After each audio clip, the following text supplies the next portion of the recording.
Now to a growing movement across the country, Charlie Kirk's assassination fueling conservative Christians, with those voters now heading to the polls. And NewsNation senior national correspondent Brian Entin is live in Grand Rapids, Michigan tonight with more in his Driving the Vote series. Brian, what have you been seeing out there?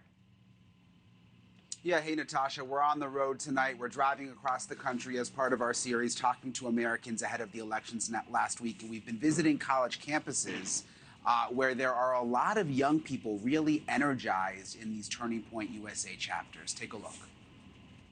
Do you know how many mass shooters there have been in America over the last 10 years? Counting or not counting gang violence? Great. Charlie Kirk's assassination was a tragedy that shook the nation.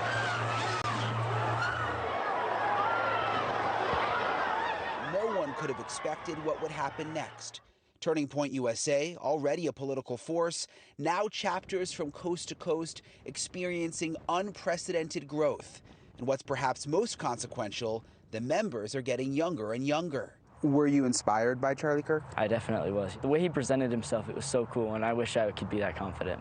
Brigham Stander is in high school, just 17 years old, and starting a Turning Point chapter in Plain City, Utah, before he can even vote. He faced some pushback from his school district, but says what happened to Charlie changed everything. After that, we only had 8 members in our group, and that happened, and all of a sudden it jumped. We're over 60 now, and it's one of the biggest groups, I think, aside from mountain biking at our school, and it's gotten crazy. From high schools to colleges, Turning Point USA has received almost 20,000 requests for new chapters. From the West Coast, near where the shooting happened in Utah, at BYU. That was a man who stood up for freedom of speech for everyone. I know whether put political sides at rest, just focus on what our country stands for and who we are.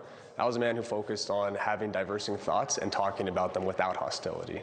So he was a huge example to me. To the East Coast at Virginia Tech, young voices determined to have an impact in the upcoming elections. But you don't want to leave people in grief for too long, because they forget the true mission, which is to evangelize to the people in the marketplace of politics. You know, we want to restore this country back to its glorious days, to where everyone can afford a place to live and everybody can just enjoy the freedom of speech, freedom of religion, whatever they want.